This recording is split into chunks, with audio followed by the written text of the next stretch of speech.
Adams Family, starring lithium. So what are atoms composed of? They are composed of protons, neutrons, and electrons. Oh my! Over to the side, I have drawn for you a model of lithium. This is Bohr's model of lithium because he's my favorite atomic scientist, so I'm going to use his model for this demonstration. The center part of that atom, all the way in the center, the red and the green parts there, are what we call the nucleus. Inside of the nucleus are protons, positively charged protons, and neutrally charged neutrons. The overall charge of the atom, well, if the positively charged neutrons are equal to the negatively charged part, which are the electrons on the outside, then the overall charge is neutral. If positive and negative equal, then we're looking at something, a neutral atom. On the outside of the atom are the negatively charged electrons. So here we have the negatively charged electrons on the outside of the atom, the neutral neutrons on the inside of this lithium atom, and the positively charged protons also inside the nucleus of this atom. So what defines an element? An element is actually defined by their number of protons.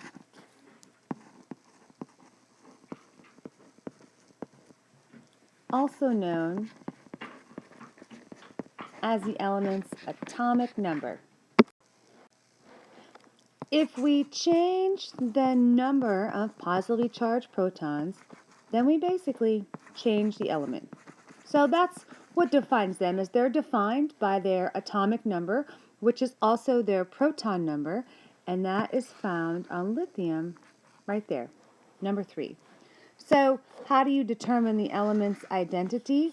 Well, that is the atomic number, the number of protons, or the atomic number. That determines who it is. How does it get its charge? Well, that has to do with the balancing out of the positively charged proton part and the negatively charged electron part. If positive and negative are equal, it's neutrally charged. If one starts to outweigh the other, like if the electrons start to outweigh, the atom becomes negatively charged, and if the protons start to outweigh the amount of electrons, then the atom becomes positively charged. So how are we going to determine what the charge of the element is? Let's just look at my star here, lithium. This lithium has 3 protons, right? Because its atomic number is 3, and so it has 3 positive components. If it had 3 electrons, then it would be neutrally charged. If it had 4 electrons, then it would be, do you know? Negatively charged. It would be negatively charged because it would have more electrons, more of the negative part of the atom than it does of the positive part. All right, so what affects the mass? Actually, electrons, they don't have any mass. So we get mass by adding the protons plus the neutrally charged neutrons.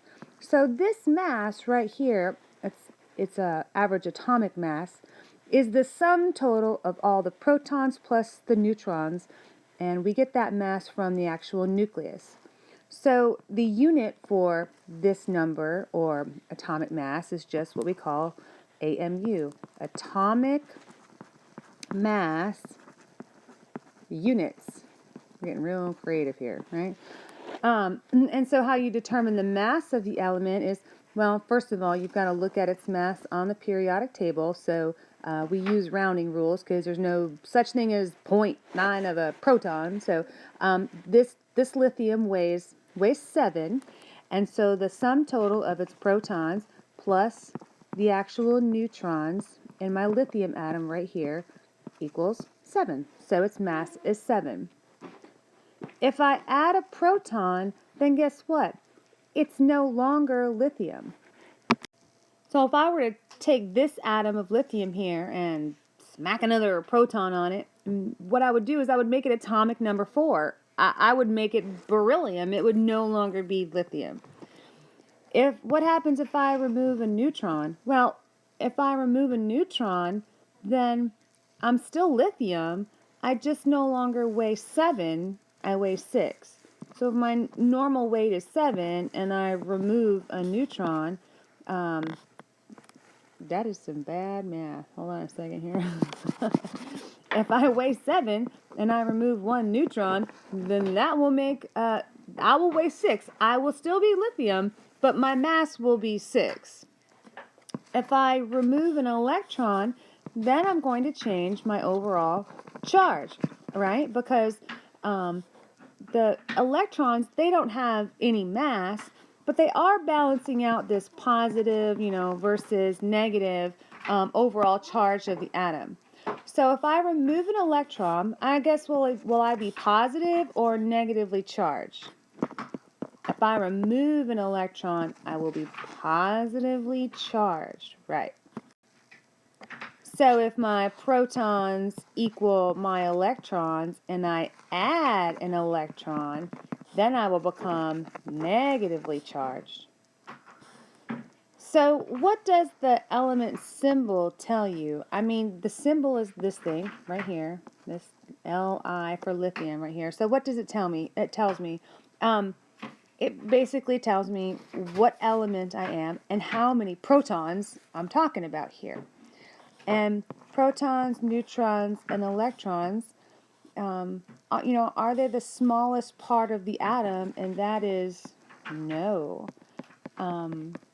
No, we actually now know parts. Parts of a proton. Last time I checked, we were up to knowing several parts of a proton, and these parts of a proton are called quarks. And essentially, each proton is made up of 3 quarks. And last time I checked, we had discovered several more of those. So what is the purpose of a neutron, I guess, is the best question here. If the positively part of the atom is coming from the proton in the center, and the negatively charged part of the atom is coming from, the outer rings there, the electrons, then what's the purpose of a neutron? And really, that is to, one, give the atom more mass, okay? But in them providing, mass, they actually also, too, make the atom more stable.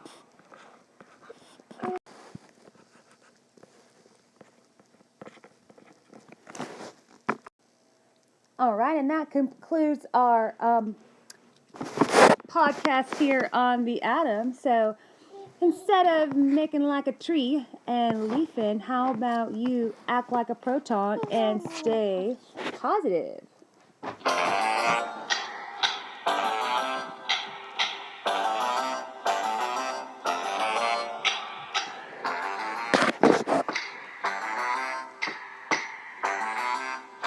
It's a good song, isn't it?